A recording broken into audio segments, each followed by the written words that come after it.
साथियों, जिस पावन धरा पर हम अभी बैठे हैं, शहीद स्मारक,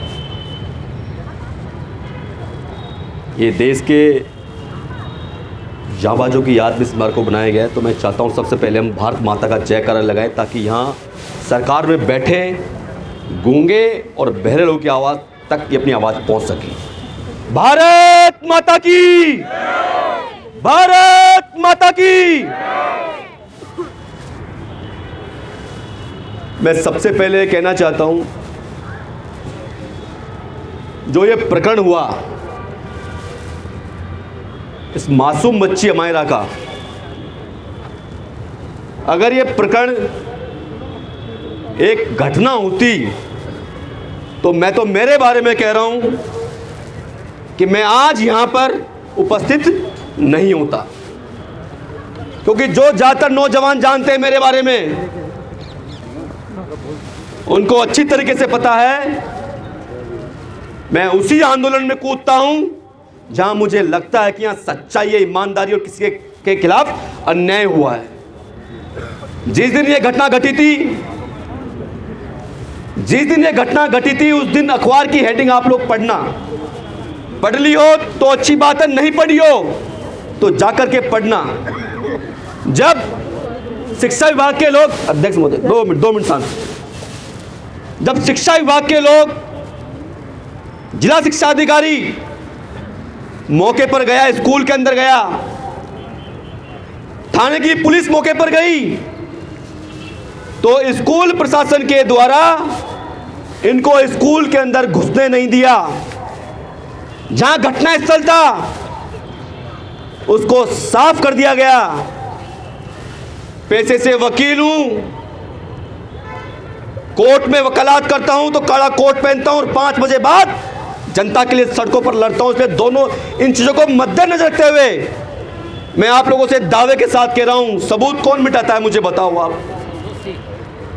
चोर आदमी, भ्रष्ट आदमी, गुनहगार आदमी वो सबूत मिटाने के काम करता है। जो पाक साफ होता है वो सबसे पहले पुलिस को सूचना करता है। घटनाएं हो जाती है, आप अपने दिमाग पर जोर डालो, अरे घटनाएं हो जाती है, लेकिन यदि ये घटना ही होती तो क्या सबूतों को मिटाया जाता?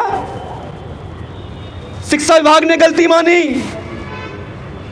पुलिस विभाग ने गलती मानी, लेकिन आज तक पुलिस विभाग के द्वारा स्कूल प्रशासन के खिलाफ कोई भी कार्रवाई नहीं की गई, जिससे साफ साफ दर्शाता है कि ये नीरजा मोदी स्कूल वाला कितना ताकतवर है। और साथियों, जब ताकतवर स्कूल वाला होता है, ताकतवर कोई व्यक्ति होता है, तो उसके साथ सरकार होती है।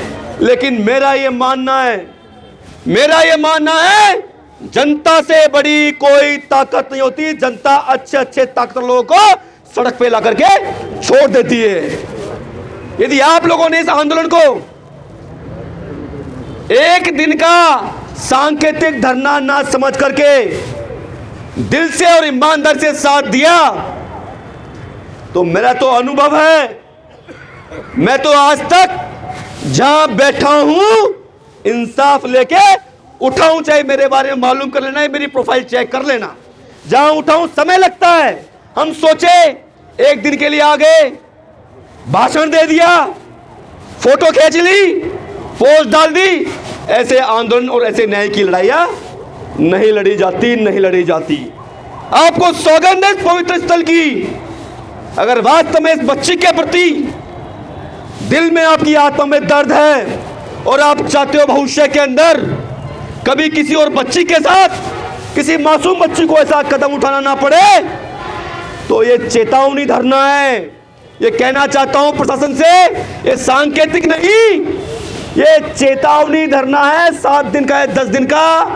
यदि इस 10 दिन के अंदर आप लोगों ने निष्पक्ष जांच करके इस परिवार को संतुष्ट कर दिया, जांच अधिकारी जो पुलिस का है उसने अपनी जांच रिपोर्ट के अंदर सबूतों के साथ इस परिवार को संतुष्ट कर दिया, तो हम आगे की कार्रवाई, धरना वगैरह स्थगित कर देंगे। और ये परिवार संतुष्ट नहीं हुआ तो आर पार की लड़ाई लड़ेंगे, चाहे कोई भी कीमत चुकानी पड़े। एक बात बोल के अपनी बात को खत्म करूंगा। ये दुर्भाग्य है हमारे देश का, यहां जाति और धर्म सर्वोपरि, इसलिए मैं जाति की बात जरूर करूंगा। मीणा समाज राजस्थान के अंदर 1 करोड़ से ऊपर है, 1 करोड़ से ऊपर राजस्थान की जनसंख्या है। और यदि आप ऐसे मामले में, संगीन मामले के अंदर समाज की बेटी जिसको अपने प्राण गंवाने पड़े और रहस्य रह गया, जैसे आज डिंपल हत्याकांड, एक मासूम बच्ची जिसको बलात्कार करके मार के फेंक दिया गया, और जब उसने न्याय मांगा तो उसके माँ बाप को ही जेल में डाल दिया गया। वो आज भी इंसाफ के लिए भटक रही है उसकी आत्मा, लेकिन मैं उसका जिम्मेदार किसी और को नहीं, मैं सरकार को नहीं मानता, मैं पुलिस को नहीं मानता, उसका जिम्मेदार मैं इस मीणा समाज को मानता हूं। क्योंकि सरकारें सिर्फ एक ही भाषा समझती है, ताकत की भाषा। उनको सरल भाषा समझ में नहीं आती। और मीणा समाज के यदि योद्धाओं ने, हमें जरूरत किसी नेता की नहीं है। दिमाग से गलतफहमी निकाल देना कि नेता न्याय दिलाता है, नेता नहीं, न्याय तो ये जनता जनार्दन दिलाती है। जनता जनार्दन उस दिन अगर 10,000 लोग आप पहुंच गए तो इस बच्ची के जो रिपोर्ट है पुलिस की 24 घंटे के अंदर यदि सरकार ने उजागर नहीं कर दी तो मैं आपसे कह रहा हूं जीवन भर आपका गुलाम रहूंगा। क्योंकि मैं जानता हूं जब जनता इकट्ठा होती है, सड़कों पर आती है, तो सरकार के दस्त। बाकी आप 10 साल धरना दे लो। यहाँ पे एक बंजारा परिवार था, यहाँ पे 1.5 साल तक धरना दे रहा, चला गया, लास्ट में कुछ नहीं हुआ। इसलिए मैं तो यही स्पष्ट बात कहूंगा, 2 टके की बात कहूंगा, आज घर जाकर के कमर कस लेना, अंदर की आत्मा से जगलना और दृढ़ निश्चय कर लेना। जो तारीख अपन ने निश्चित की है उस तारीख को हमें निर्जा मोदी स्कूल के सामने हजारों की संख्या के अंदर अपने बच्चों को लेकर, अपनी घरवालों को लेकर आना, और वहीं हम आर पार की लड़ाई लड़ेंगे। जय हिंद, जय भारत, जय भगत सिंह।